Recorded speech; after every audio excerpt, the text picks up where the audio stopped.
Vamos a abrir nuestras Biblias en Juan, capítulo 1, verso 14. Vamos a leerlo, a ver. Voy a leerlo yo y después lo vamos a leer toda la iglesia. Dice: y aquel verbo fue hecho carne y habitó entre nosotros, y vimos su gloria como del unigénito, lleno de gracia y de verdad. A ver todos. Y aquel verbo fue hecho carne y habitó entre nosotros, y vimos su gloria como del unigénito del Padre, lleno de gracia y de verdad.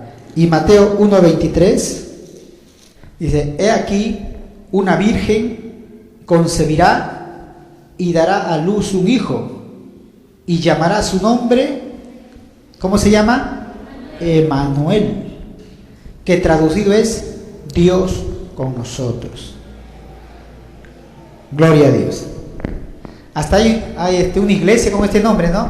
La iglesia Avivamiento Emmanuel, así se llama, bonito nombre tiene, ¿no?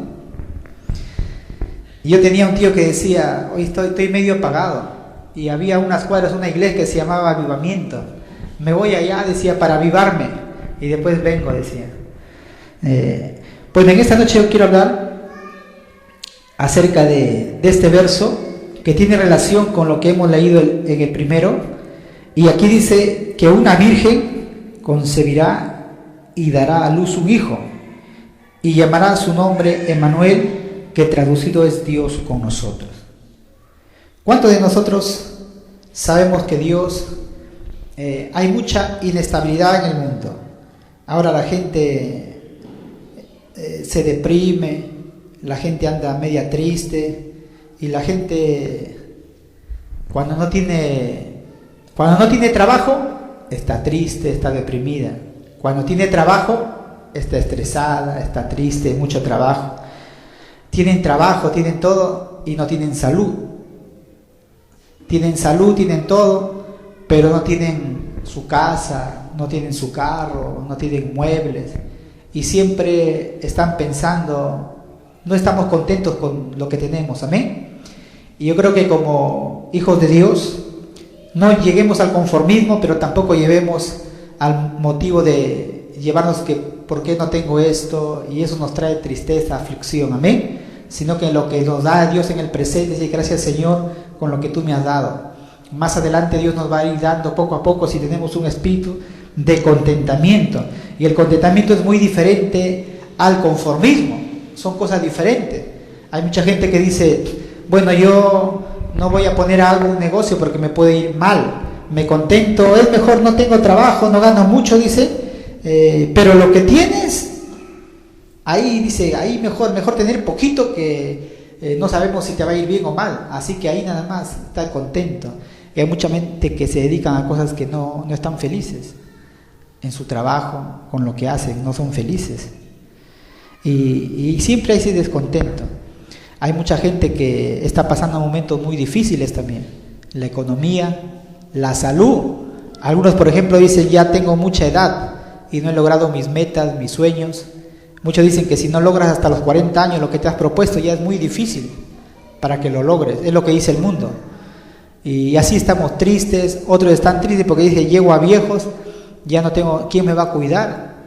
Otros dicen: llego a viejos, no tengo seguro, ¿cómo voy a vivir? ¿Qué voy a hacer? Y están pensando, están siempre pensando, están tristes, se echan en su cama y están así, les duele la cabeza, están deprimidos, están tristes. Y todas estas cosas, Jesús dijo en una oportunidad, dijo: no os afanéis, dijo, amén. ¿Qué es el afán? Es la preocupación desmedida. ¿Quién no se preocupa? Yo me preocupo, ustedes nos preocupamos. Pero Jesús lo que está hablando es que ese afán, esa preocupación, que tú te acuestas preocupado y te levantas preocupado. A eso se está refiriendo Jesús. El cristiano tiene que decir: en paz me acostaré y asimismo dormiré, porque solamente tú, oh Jehová, me haces vivir confiado. Amén. Estoy preocupado, pero me acuesto y digo: Señor, ayúdame. Yo sé que mañana va a ser un día diferente. Imploro tu bendición, tu protección. Tú mañana me vas a sorprender y mañana va a ser un día diferente. Y cuando tú te acuestas con ese optimismo, que es fe en realidad, que el mundo le dice optimista, pero es una persona de fe, las cosas se van a ir aclarando, las cosas se van a ir solucionando. Amén. Después de una tormenta viene una calma, después de la noche viene el día, después de la tormenta viene la bonanza. O sea, siempre va a haber problemas en la vida del creyente, en nuestra vida, siempre va a haber problemas, pero siempre va a haber un momento en que todo se va a solucionar. Entonces yo quiero hablar acerca de eso, quiero hablar del día a día que nosotros vivimos, de las preocupaciones, vivimos de los sinsabores, de cosas que todavía no realizamos, no logramos nuestras metas. Yo creo que, ¿cuántos saben que Dios es un Dios que se conduele de cada uno de nosotros? Amén. Dios es un Dios que se identifica con cada uno de nosotros. A veces pensamos que Dios es un Dios lejano, a veces pensamos que Dios es un Dios solamente que escucha a las personas que están ayunando y orando nada más en la iglesia, pero no es así, no necesariamente es así. Ahí, si tú lees la Biblia en Jueces, ¿a quién usó Dios en Jueces? Eran gente imperfecta, un Gedeón miedoso. Si tú ves Jueces, constantemente había ese ciclo de gente pecando, fallándole a Dios, pero Dios tenía misericordia y los usaba. Quiere decir que Dios es un Dios de misericordia, amén. Yo no estoy hablando de que tú te vas a ir al pecado, vas a fornicar, y no, estoy hablando de las personas que a veces en su caminar tienen sus delicias, se debilitan, no vienen, se desaniman. Yo estoy hablando de ese tipo de cosas. Y yo quiero animarte, mi motivo en esta noche es animarte con esta palabra, de decirte que dice en la Biblia, aquí una virgen concebirá y dará a luz un hijo y llamará su nombre Emmanuel. ¿Qué significa eso? Dice la Biblia que significa Dios con nosotros. ¿Cuántos hemos entendido eso? Lo repetimos hasta el cansancio, Emmanuel, Dios con... ¿Pero qué significará?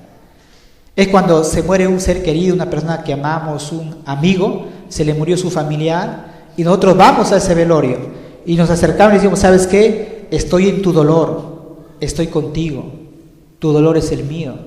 ¿Se están entendiendo? Eso es lo que significa, eso es lo que habla, que dice que una virgen concebirá y su nombre será Emmanuel, que significa Dios con nosotros. ¿Qué quiere decir? Que Dios se identifica con nosotros. En tu dolor, en tu desazón, en las cosas que te están pasando, en tu enfermedad, en tu dolor, Dios está contigo. ¿Cuántos saben eso? Yo creo que la palabra, hermanos, en esta noche tú tienes que ponerlo en tu corazón y entender que Dios no es un Dios personal. Amén. No es un Dios que está lejos, que ha creado todo y lo ha dejado ahí, que todo no. Dios es un Dios personal que quiere relacionarse contigo a través de la oración, a través de la lectura de la palabra de Dios, a través que ¿cuántos están en su cama y comienzan a meditar? Dice, Dios mío, ¿qué me deparará de aquí a 2 años? Pero al final te preocupas porque es algo natural, pero dice, Señor, yo confío en que tú me vas a guardar, me vas a cuidar y tú vas a ver por mí. Amén. Yo he escuchado a algunos padres que dicen, yo tengo tantos hijos, ¿y quién de ellos irá a ver por mí? Este no es para mí, este no jala mucho, este no es para mí, y comienzan así como un tipo de suerte. ¿Y quién me irá a cuidar? Dice. ¿Se han puesto a pensar ustedes que yo con mi esposa no tenemos hijos? Y no tenemos mucho de dónde escoger. ¿Se dan cuenta? Pero ¿saben una cosa? Hemos aprendido nosotros a confiar en el Señor, amén. La Biblia dice, yo Jehová, yo hasta las canas. Quiere decir que Dios nos va a cuidar. Dios te va a cuidar en tu vejez. Si tú le eres fiel a Dios, Dios te va a cuidar. No sé cómo, pero Él lo va a hacer. Así que si vamos a estar pensando cómo Dios lo va a hacer, nos va a dar el derrame. Pero nosotros confiamos en el Señor de que Dios nos va a proveer, nos va a sustentar y nos va a cuidar. Yo creo que Dios lo va a hacer. Así, la Biblia dice que Dios dice, y llamará su nombre Emmanuel, que es Dios con nosotros. Dios se identificó, ¿y qué es lo que hizo?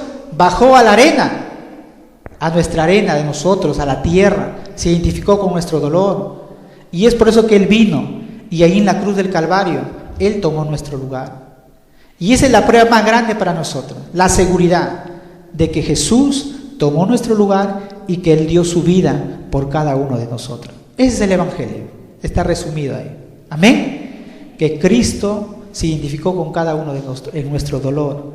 Y yo creo que, hermanos, si nosotros ponemos eso en nuestro corazón, de saber que Dios está contigo en tus momentos difíciles, en tus luchas, eso te da un valor agregado a tu vida. Es decir, tú dices, Dios mío, yo voy a pasar esta prueba, este problema, pero no lo voy a pasar sola, no lo voy a pasar solo. Este dolor que yo estoy pasando, esta necesidad, no lo voy a pasar solo. Dice, aunque ande en valle de sombra de muerte, tu vara y tu cayado me infundirán aliento. Amén. Estamos pasando por un momento difícil, por el momento el Salmo 23 dice, Salmo de valle de sombra y de muerte.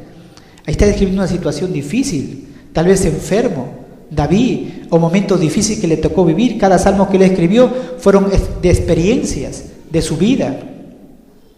Así que él pudo entender que en esos momentos tan difíciles de su vida, de muerte y de sombra, dice que él, Dios, andaba con él. Aderezas mesa delante de mí en presencia de mis angustiadores. Ahí estaban sus enemigos, pero Dios estaba preparándole una mesa, un banquete a él. Y esa es la confianza que nosotros como hijos e hijas de Dios tenemos que entender, que Dios está con nosotros. Repitan conmigo, yo soy bendecido, pero yo quiero que lo haga usted. ¿Saben una cosa? Que hay cuando tú hablas una cosa y como que tú hablas y tienes que escuchar lo que tú hablas. Eso tiene sentido. Escucha lo que tú hablas y dile con convicción. ¿Cuándo yo sé que tú lo hablas con convicción? No puede decir, Señor, ¿esa será una palabra de convicción? Es una palabra de duda, es una palabra desmotivada, es una frase que está media tristona. Pero cuando digo, yo y mi casa serviremos a Jehová, yo lo hago con seguridad, no estoy titubeando. Igual tú tienes que decirlo. Entonces yo voy a decir una frase si tú lo vas a repetir. Y vas a ver lo que va a infundir en tu espíritu. Hazlo de tal manera que le escuche tu amigo que está al lado y que lo escuches tú también. Repite conmigo. Yo soy bendecido más allá de mis circunstancias. ¿Entienden eso? Si tú entiendes lo que tú hablas, eso es importante. Cuando tú dices, yo soy bendecido más allá de mis circunstancias, tú puedes estar ahorita te puede estar doliendo, una enfermedad puede estar pasando, por decirlo. Pero cuando tú dices, una necesidad, o tienes que pagar una letra mañana, no lo sé. Pero cuando tú declaras y dices, yo soy bendecido más allá de mis circunstancias, tú estás diciendo que lo que te suceda, tu tristeza, eso no va a detener la bendición de Dios sobre tu vida. Y esa es una verdad que está en la Biblia. ¿Qué es lo que sucede cuando tú miras tu circunstancia, tú miras tu problema y te enfocas en tu problema? Ahí es cuando tú te desmoronas, ahí cuando tú te preocupas, ahí cuando tú como dices, ya no quiero ir a la iglesia. Pero cuando tú miras a Cristo, cuando tú a través de la Biblia te das cuenta que Dios está contigo, eso te da fortaleza en medio de tus problemas. Mayormente las cosas que yo he pasado cosas, y cada uno tenemos una historia. Hemos pasado momentos difíciles, pero ¿qué nos ha sostenido en todo esto? Es confiar en el Señor. Y hemos probado que el Señor es fiel, que el Señor es misericordioso. Yo me he equivocado, he tomado decisiones también malas en mi vida como cristiano, pero el Señor ha sido bueno conmigo y me ha perdonado y me ha ayudado. Cuando uno humildemente le pide al Señor que nos ayude, ¿me está entendiendo? Pero cuando no reconocemos, repita conmigo otra frase que dice, yo soy lo que la Biblia dice que soy. ¿Y qué dice la Biblia? Dice que tú eres más que vencedor. La Biblia dice que tú eres cabeza. Dice que tú no eres cola, tú eres cabeza. La Biblia dice que todo lo que tú pongas tu mano en el negocio, en el trabajo, donde tú estés, si tú manejas tu carro, ahí en tu carro, si tú estás en un negocio, tú eres de bendición y todo lo que tú hagas va a ser prosperado. Y todos los que van a estar a tu alrededor se van a dar cuenta que hay algo especial en tu vida. Así como José, sabían que Dios, dice, bendecía y prosperaba todo lo que José hacía, todo lo que Daniel hacía. Ese es algo normal que tiene que suceder en tu vida. ¿Me están entendiendo? Lo anormal sería que no suceda y tú tienes que preguntarte, pero Señor, ¿qué está fallando? Tienes que analizar tu testimonio, tu vida de intimidad con el Señor. Porque todas esas cosas realmente, dice que la bendición, y la Biblia dice, empieza, y todas estas cosas te alcanzarán, dice. Dice consecuencias de la obediencia, Deuteronomio capítulo 28, y todas estas cosas te alcanzarán. ¿Se han puesto a pensar en esa frase? Y todas estas bendiciones te alcanzarán. Que sí, que tú no vas a hacer mayor esfuerzo. Cuando tú vives conforme a la palabra, la bendición te va a seguir a ti. Eso es lo que quiere decir la Biblia. ¿Me están entendiendo? Por eso dice, y estas bendiciones te alcanzarán. Sucede como de una manera automática. Tú haces tu parte y Dios tiene que hacer su parte, lo que está ahí en la Biblia. Y ¿saben una cosa? Digan conmigo otra vez, yo puedo lo que la Biblia dice que puedo. Y la Biblia dice que en Cristo somos más que vencedores. Todo lo puedo en Cristo que me fortalece. Todo lo puedes tú. No hay nada que no puedas hacer. Todo tú lo puedes hacer. ¿Sabes por qué tú lo puedes hacer? Yo cuando no puedo hacer algo por mí mismo, yo oro a Dios y Él me ayuda a hacerlo. Usted dirá, ¿cómo? ¿Cómo? Te doy un ejemplo. Hay cosas que yo no sé hacer, en mi profesión hablando. No sé hacer, nunca las he hecho. Y lo que yo hago es orar a Dios, que me dé inteligencia, me dé sabiduría, y coger un libro, estudiar o ver por ahí un ejemplo, preguntar. Y con la ayuda de Dios lo hago. Así que no hay nada que no se pueda hacer. Todo se puede hacer. Yo quiero voy a leer una historia, y yo quiero que lo lean. Dice así: el día 5 de junio de 1978, el niño Martín Turgión, de 7 años, resbaló en el muelle y cayó en el río Praire. La docena más o menos de adultos que se hallaban en el mismo muelle no hicieron nada excepto observarle mientras luchaba unos momentos en el agua para luego ahogarse. ¿Por qué no hicieron nada? Bueno, a poca distancia más arriba en la corriente entraba en el río agua procedente de cloacas, son desagües, y por tanto el agua era altamente contaminada y apestaba. Un testigo citó a una persona que presenció el accidente y que más tarde había dicho: no íbamos a echarnos al agua siendo tan sucia. Un policía que llegó a la escena poco después comentó con amargura: uno se pregunta qué clase de humanidad es la de esta gente. El muchacho podía haber sido salvado con toda probabilidad. ¿Qué había pasado? La gente, había posibilidad de poder salvarlo, pero la gente no lo hizo, porque el agua, dice que botaban desagüe, y por no contaminarse, no meterse ahí, no lo hizo. Pero hermanos, la humanidad estaba así, tan sucia por su pecado, amén. Pero a Jesús no le importó. Él vino y se metió esas aguas turbias del pecado, de la inmundicia, de la pestilencia, de toda la fealdad humana. Él no le importó. Él dejó su sitio de gloria, dejó su estatus que él tenía y se humilló al hacerse hombre, humano, por ser limitado en esa situación. Y lo hizo todo eso por amor, hermano. Con esto yo te quiero decir, hermanos, que Dios es con nosotros, amén. Dios es Emmanuel. Dios, hermanos, con nosotros. Dios se identificó. No se quedó solamente en hablarlo, en decirlo, como muchas veces nosotros solamente hablamos y hablamos y no hacemos. Dios lo demostró, porque de tal manera amó Dios al mundo, que dio a su Hijo, dice, unigénito, para que todo aquel en Él crea no se pierda, mas tenga vida eterna. Amén. Qué maravilloso es nuestro Dios, hermano. Dios está interesado en todo lo que nos hace falta, en todo aquello que nos entristece, en todo aquello que nosotros deseamos, y Él sabe lo que es mejor para cada uno de nosotros. Muchas veces cuando oramos, Dios nos dice no nos concede, porque Él es su sabiduría infinita, Él sabe lo que nos conviene. A veces dice espera, todavía no es tiempo.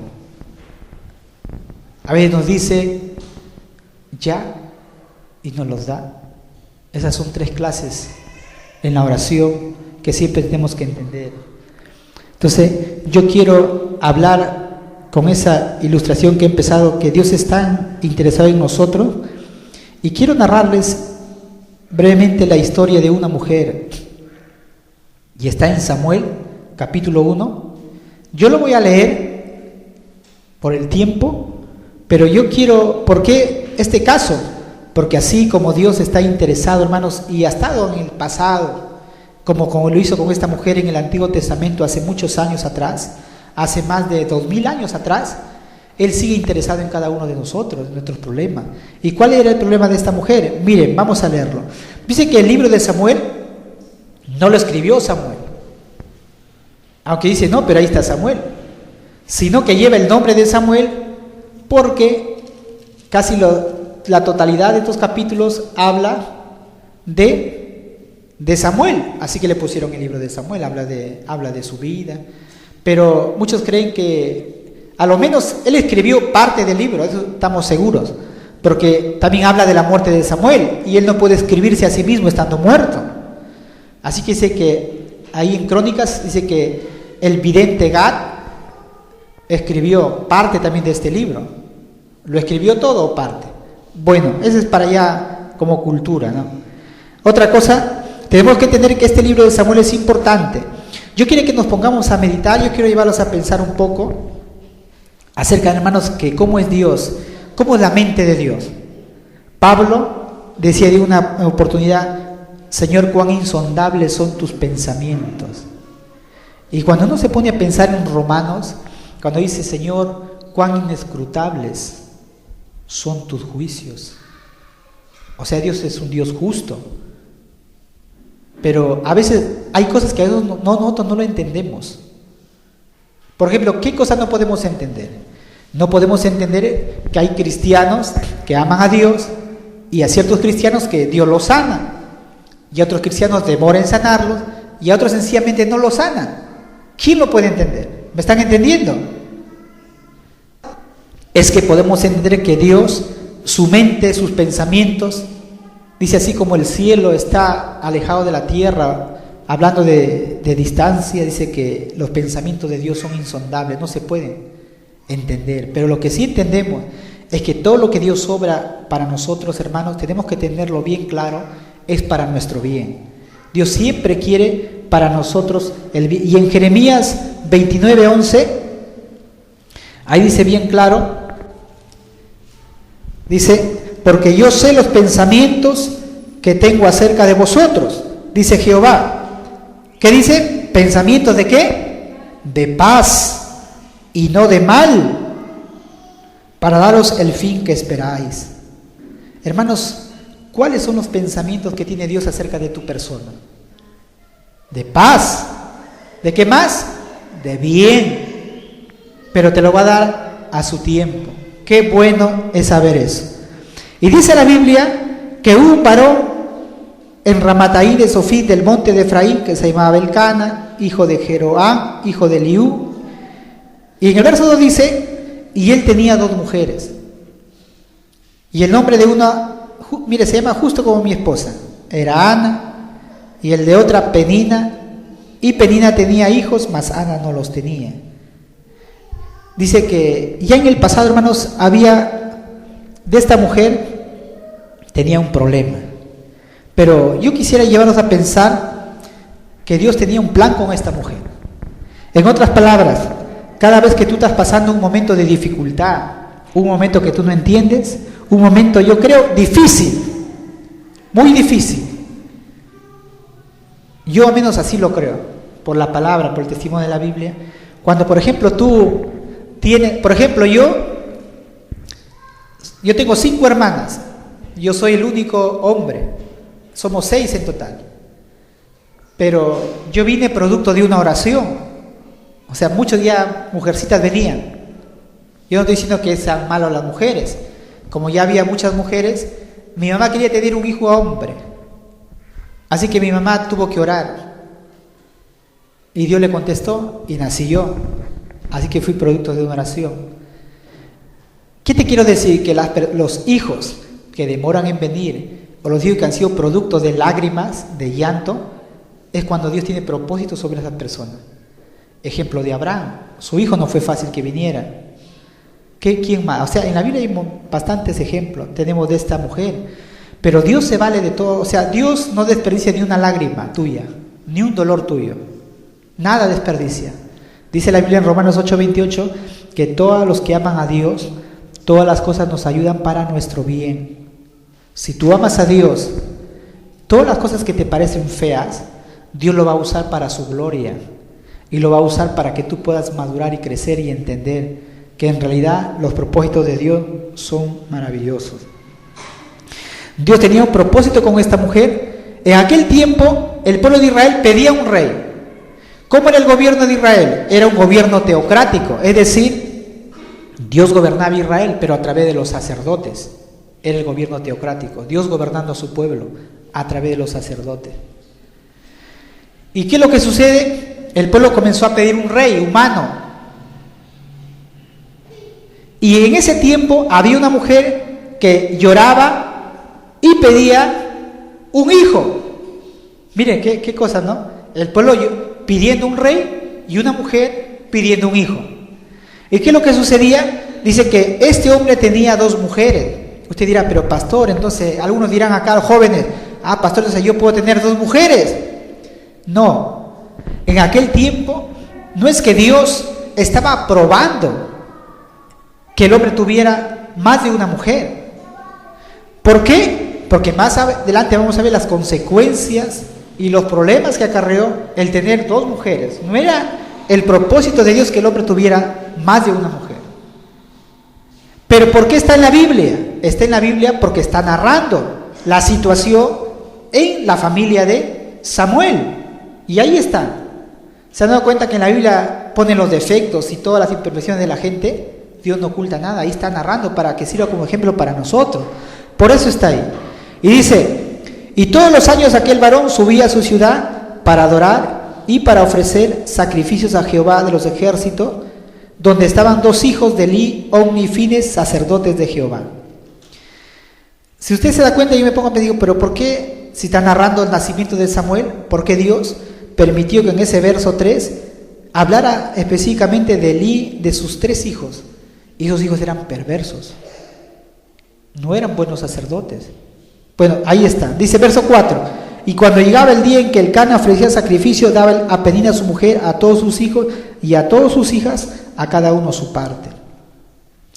Pero a Ana daba una parte escogida porque amaba a Ana, aunque Jehová no le había concedido tener hijos. Mira lo que dice ahí, Jehová no le había concedido tener hijos. ¿Se ha dado cuenta que todo es por la voluntad de Dios? Todo es por la voluntad de Dios. Tú no le puedes echar la culpa a nadie. Dios tiene control de todo. Todo, de todo. Y así que la Biblia dice claramente, Jehová no le había concedido tener hijos. Ahora, tú te vas a poner a pensar, ¿por qué? Y al final que yo voy a terminar, tú te vas a dar cuenta por qué Dios retuvo que esta mujer o no permitió que tuviera sus hijos. Y dice, y hacía cada año cuando subía a la casa de Jehová, la irritaba. ¿Quién dice? Y su rival, Penina, la irritaba, la enojaba y le entristecía porque Jehová no le había concedido tener hijos. Eso los judíos lo tenían bien claro. A veces nosotros decimos, Dios mío, pero ¿por qué me suceden estas cosas? A veces decimos, el diablo es. Y a veces yo he escuchado, ay hermanitos, he podido venir acá a la iglesia, el diablo no lo ha querido permitir, pero aquí estoy. No es el diablo, hermano, el diablo no puede hacer nada. A veces le damos mucha importancia al diablo. Y ahí está, y esta mujer dice que la irritaba, o sea, como Dios no le había podido dar hijos, decía, yo tengo mis hijos, y así, le sacaba enojos, la entristecía. Y hacía cada año cuando subía a la casa de Jehová, así, hermanos, la vida de esta mujer Ana, porque dice que era así cada año, era un infierno, era muy triste. Ahí están las consecuencias de tener 2 mujeres. Cuando un hombre, hermanos, su amor está dividido, en realidad el hombre nunca ha amado, porque el hombre no está diseñado o no estamos diseñados para que nuestro corazón esté partido. Muchos dicen, yo no puedo amar a una mujer, así que tengo una por allá, uno por acá, ese hombre es infeliz. Tu amor tiene que ser solo exclusivo, amén. Y así Entonces Ana, ella pudo haber escogido la ruta más fácil, hubiera dicho, bueno, yo no tengo hijos, lo dejo a este hombre con su mujer que me para haciendo la vida imposible, yo mejor me voy y hago mi vida sola, o me junto a otra persona sola y hago mi vida. Pero él no, esta mujer no escogió la parte más fácil. Esto es un ejemplo para cada uno de nosotros. Muchas veces cuando vemos la situación, no, lo fácil mejor, yo quiero ser feliz y agarro, me voy y hago mi vida. Y esta mujer, ¿sabes por qué? Porque esta mujer sí era una mujer de Dios, era una mujer de fe, era una mujer que confiaba en el Señor y supo invertir. ¿Cómo supo invertir? En su familia. Dice que ella no comía y lloraba. Estaba tal vez flaca, delgada, ojerosa, no comía. Se la pasaba en ayunas. Pero yo creo que, hermanos, sus lágrimas eran constantes. Yo creo que decías, Dios mío, ¿por qué no te dignas de escucharme? ¿Por qué no me das un hijo? ¿Por qué? Y usted va a ver en el cántico de Ana, en el capítulo 2, que ella lo dice en la oración. Ella dice, Señor, hasta la estéril ha dado a luz y la que tenía muchos hijos languidece. Habla de su experiencia. Y dice que ella lloraba, estaba triste. Y ¿saben una cosa, hermanos? Dios edifica el trono sobre el llanto de una mujer. ¿Sabes por qué? Porque a través de esta mujer, Dios trajo al mundo a un hombre, a un hijo, pero no fue cualquier hijo. ¿Usted no se ha dado cuenta que cuando vino Samuel, ¿por qué vino Samuel? Estaba dentro del plan, del programa de Dios. Cada uno de nosotros estamos dentro del plan del programa de Dios. Si tú estás aquí, no es por una casualidad. Si mi hermano Antonio, por ejemplo, es más, yo pienso que el hermano Antonio está aquí porque Dios ha dicho, en la fraternidad no hay una persona que pueda afinar esas cosas. Yo soy cielo a la izquierda en eso. Y Dios lo ha puesto con sus talentos aquí. Es decir, Dios nos pone en el lugar justo y exacto, amén, para que le podamos servir. Y nos hace estar en el tiempo y en el lugar indicado, porque Dios tiene su plan. Y así que, ¿por qué Samuel tenía que venir? Porque el pueblo estaba pidiendo un rey. Ya Saúl se había rebelado y Dios tenía que levantar, ya estaba preparando a un David. Tal vez David no nacía, pero ya estaba en el plan de Dios. Tenía que alguien ungirlo. ¿Se dan cuenta? Porque Elí Dios ya lo iba a desechar, o lo había desechado. Y sus hijos Dios los iba a matar. ¿Sí me están entendiendo? Por su perversidad. ¿Y aquí tenía que levantar Dios? Tenía que nacer un Samuel, ¿sí o no? Y este Samuel tenía que ungir a un rey, que era David. Y este iba a ocupar el trono. Y de ahí iba a venir el Cristo. Ahora usted puede entender todo el plan de Dios.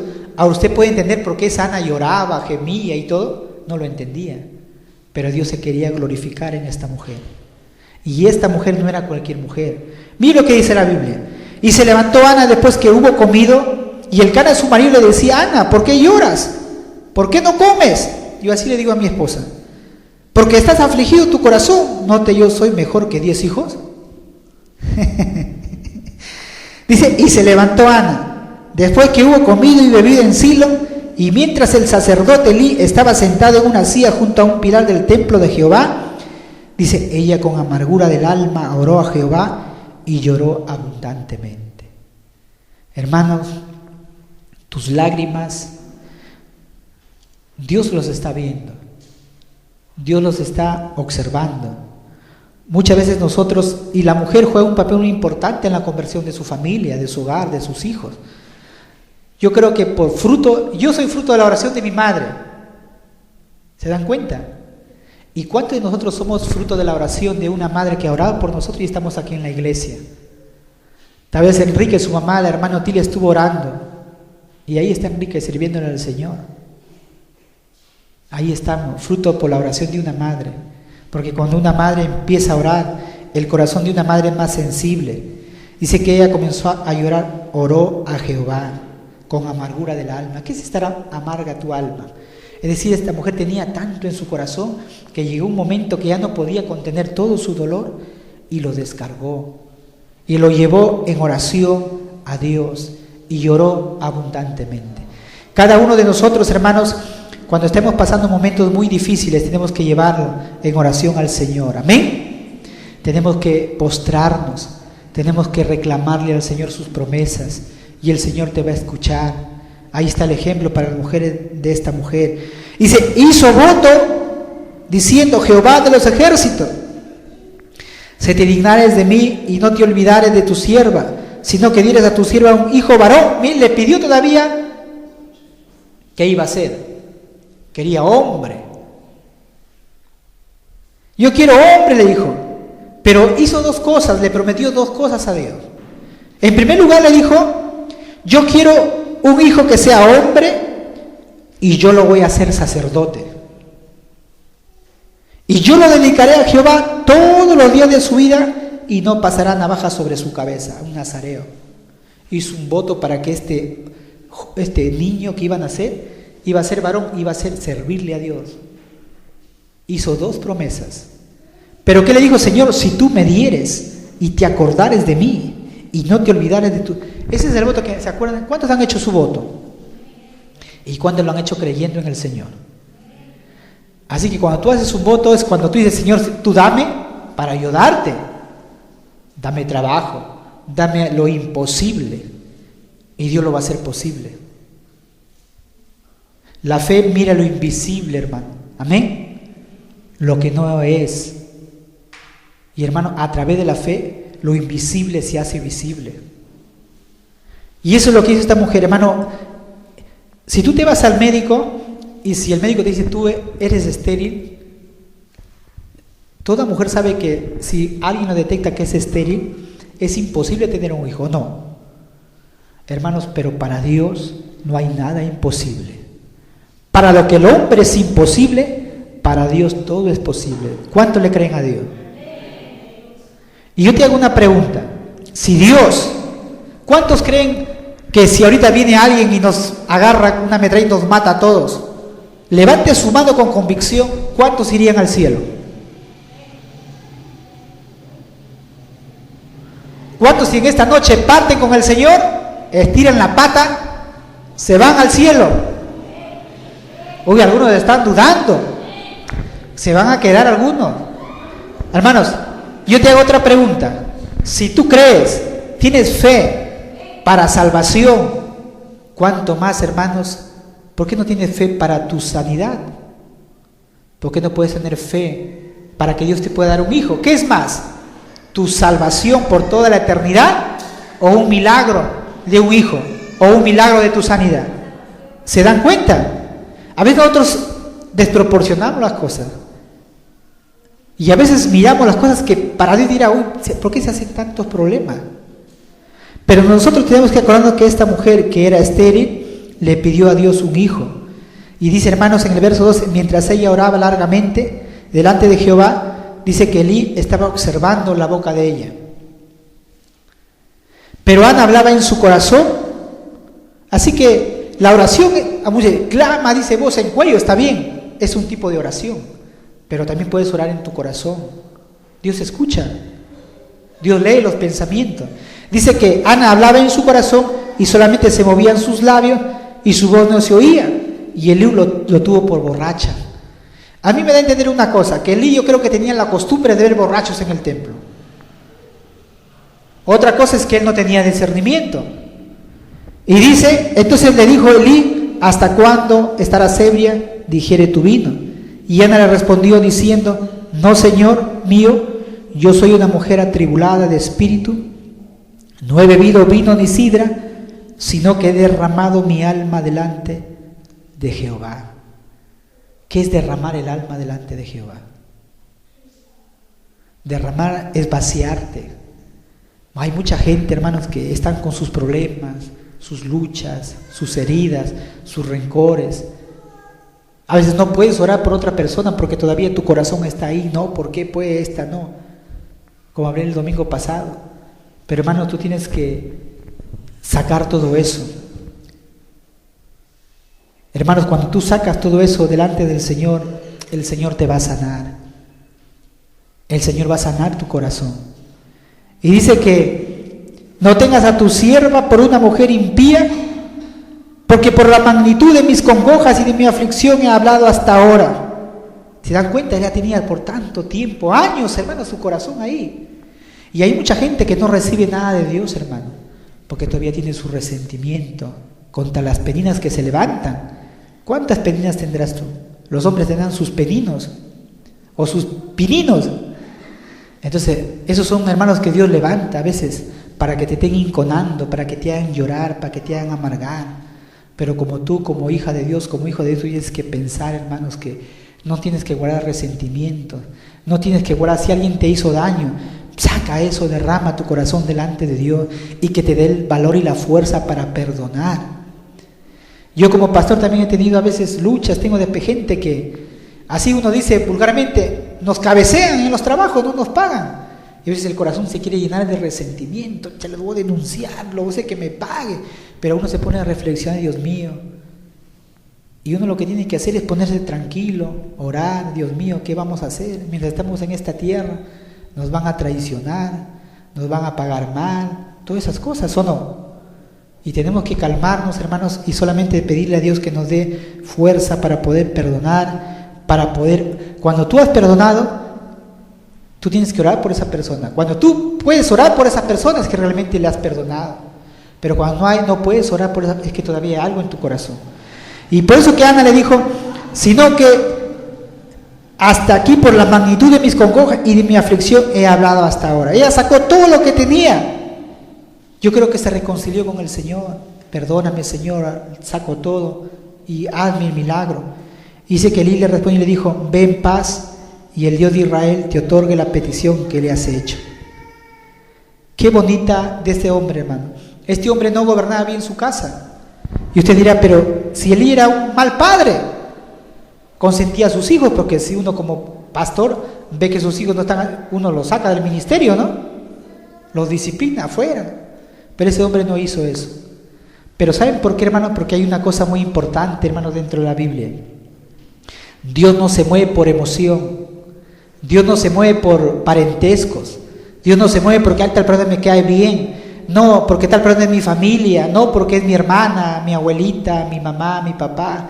Y si se relaja, no, ay, me hago de la vista gorda porque es mi familia. Hermano, Dios no se mueve por eso. Dios se mueve por el principio de su palabra. Elí era una persona que no estaba gobernando bien su casa, su sacerdocio, su ministerio. Pero Dios respetó su sacerdocio. ¿Me están entendiendo? Y Dios habló por su boca y le dijo, ve en paz y el Dios de Israel te otorgue la petición que le has hecho. Y eso me hace recordar cuando Caifás se burlaba de Jesús, le estaban crucificando y decía, ve, a otro salvó y este no se puede salvar a sí mismo. Y dice la Biblia ahí, por inspiración del Espíritu Santo, que ese año este hombre profetizó y dijo, es preferible que muera un hombre y no toda la nación de Israel. Y la Biblia dice que Dios profetizó por su boca. Y Caifás fue el que consintió, hizo todo para que lo mataran a Jesús. Pero ¿por qué Dios habla así la Biblia? Porque Dios, hermanos, respeta la posición. ¿Me están entendiendo? La posición. ¿Quién va a juzgar, hermanos, en último caso al líder, al pastor, al sacerdote? Es Dios. Amén. Y nosotros como iglesia tenemos que aprender eso, hermano. Tenemos que aprender eso. Yo creo que yo lo he aprendido personalmente eso. Y muchos lo hemos aprendido eso. Hay que respetar siempre, hermano, la posición. Amén. Dice la Biblia, y ella dijo, haya tu sierva gracia delante de tus ojos, y se fue la mujer por su camino, comió y no tuvo más triste. Ya y comenzó a comer. Yo creo que ya Ana comenzó a emplumarse ya, como dice hablando criollamente, ¿no? Estaba flaquita porque no comía. Pero después dice que ya no estaba triste, comenzó a comer. Tal vez le gustaba comer verdura nada más, después comió todo ya. Se ríen algunos. Entonces comenzó a comer y dice, hermanos, que ahí, dice, hermanos, la Biblia comió y ya no estuvo más triste. O sea que esta mujer, hermano, andaba triste. Y levantándose de mañana, adoraron delante de Jehová y volvieron y fueron a su casa en Ramá. Y Elcana se llegó a Ana, su mujer. ¿Qué significa llegó? Que hubo una unión íntima. Y dice que Jehová se acordó de ella. En ese momento la Biblia lo narra de esa manera, pero quiere decir que Dios en ese momento dijo, Ana, y es tu tiempo. Ana, la oración que tú me has hecho, en este momento lo hago efectivo. Amén. Qué maravilloso, hermano. Dice, y aconteció que al cumplirse el tiempo, después de haber concebido Ana, dio a luz un hijo y le puso por nombre Samuel. ¿Qué significa Samuel? Pedido de Dios. Porque ella dijo, por cuanto le pedí a Jehová. Qué hermoso nombre, Samuel. Después subió el varón Elcana con toda su familia a ofrecer a Jehová el sacrificio acostumbrado y su voto. Ana no subió, sino que dijo a su marido, yo no subiré hasta que el niño sea destetado, para que lo lleve y sea presentado delante de Jehová y se quede allá para siempre. Y Elcana su marido le respondió, haz como bien te parezca, quédate hasta que lo destetes, solamente que cumpla Jehová tu palabra. Y se quedó la mujer y crió a su hijo hasta que lo destetó. Y después que lo hubo destetado, lo llevó consigo con 3 becerros, un efa de harina, una vasija de vino, y lo trajo a la casa de Jehová en Silo, y el niño era pequeño, y matando el becerro trajeron el niño a Elí, y ella dijo, oh Señor mío, vive tu alma, Señor mío, yo soy aquella mujer que estuvo aquí junto a ti orando a Jehová, por este niño oraba, y Jehová me lo dio lo que le pedí. Yo pues dedico también a Jehová, todos los días que viva será de Jehová, y adoró ahí a Jehová. Para terminar, hermanos, este era un niño que ella mucho deseaba, ¿o no? Imagínense, hermanos, cuánto cariño, cuánto amor tenía esta mujer para este niño. Pero hay una cosa muy importante, esta mujer era una mujer de fe, porque yo creo que la mujer de fe es la mujer que ora. La mujer que no tiene fe se desespera. La mujer que no tiene fe le da el derrame. La mujer que no tiene fe se le tuerce la boca. Porque, hermanos, si nosotros oráramos y dejáramos nuestros problemas al Señor, no nos pasara todas esas cosas. Pero ¿por qué nos pasa? Porque cargamos con todos los problemas y no derramamos nuestra alma delante del Señor, hermano. A veces un hijo se descarría, un hijo, tenemos que llevarle al Señor. Una hija te descarría, tenemos que llevarlo al Señor. El esposo está en malos pasos, tienes que llevarlo al Señor. El esposo o la esposa no quiere servir, tienes que ponerle delante del Señor. Y esta mujer amaba tanto a este niño, pero hermanos, ella cumplió con su palabra. Le hizo 2 peticiones, Dios le concedió, ella cumplió su palabra y con todo el dolor de su corazón se desprendió de su hijo y lo entregó al Señor, hermano. Qué hermoso, hermanos. Y lo dedicó a Jehová todos los días que viva. Yo creo que lo más importante, hermanos, de esta mujer, cuando lo dio al Señor, es que ella se dio cuenta, en el verso 26 del capítulo 2 dice, y el joven Samuel iba creciendo y era acepto delante de Dios y delante de los hombres. Ella, yo creo, estuvo contenta, porque dijo, Señor, yo te he entregado a mi hijo y tú lo has hecho un gran hombre de Dios, un siervo de Dios.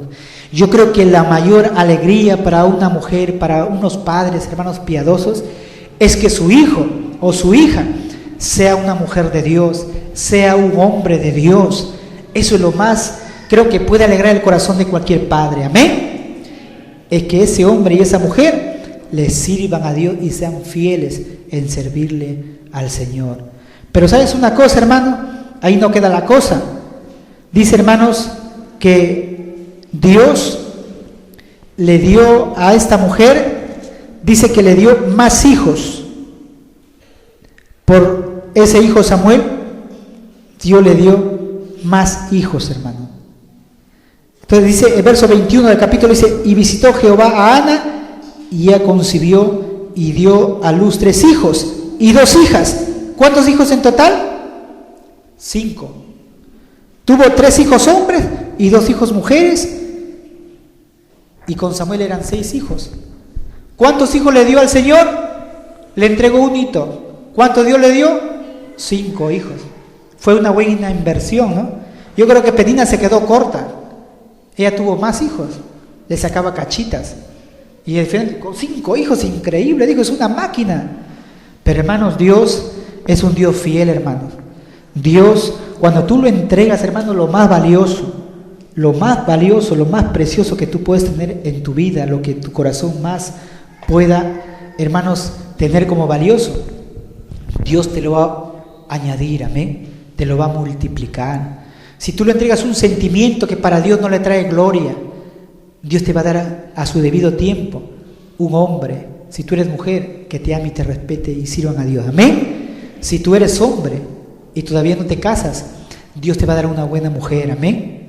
Y Dios te va a sorprender. Porque si tú eres fiel, hermano, y le entregas tus mejores años a Dios, tu juventud al Señor, Dios te va a sorprender. Si tú le das toda tu fuerza al Señor, y es más, les hago recordar, si tú le has dicho con todo tu corazón al Señor, has hecho tu voto y quieres flaquear, no hay trabajo, Dios mío, me falta, mejor lo cojo y esto. Recuerda, hermano, que el Señor siempre se merece lo mejor, amén. Y Dios te va a dar siempre lo mejor. Esa es la ley en la Biblia. Si tú le das lo mejor a Dios, Dios está siempre, por así decirlo, hermano, aunque tal vez no sea correcto, si tú le das siempre lo mejor al Señor, Dios está obligado a darte siempre lo mejor, porque todo lo que el hombre sembrare, eso cosechará. Amén. Nos ponemos de pie y con ese ejemplo yo quería decirte, hermanos, que Dios es Emmanuel. Amén. Dios con nosotros. En aquel tiempo esta mujer tenía una necesidad, Dios se identificó con ella y le dio lo que mucho anhelaba, lo que mucho quería. Cuanto más tú tienes necesidades en tu corazón, y Dios te va a dar, hermano, porque Dios está atento al deseo de tu corazón. Vamos a agradecer al Señor en esta noche por su palabra. Dios es un Dios maravilloso, un Dios que nos va a sorprender, un Dios sobrenatural, un Dios de milagros. Gloria a Dios. Mire, coincidido, este es un mes de octubre, mes, dice, del Señor de los milagros, amén. Y este es el mes que nosotros le hemos puesto mes de lo sobrenatural, mes en que tú vas a recibir tu milagro. Yo quiero que la otra semana, ya va a terminar este mes, Dios va a hacer milagros, Dios va a responder muchas oraciones de votos, no sé, de todo lo que vamos a hacer. Y el otro domingo vamos a pasar a hacer nuestro testimonio, amén.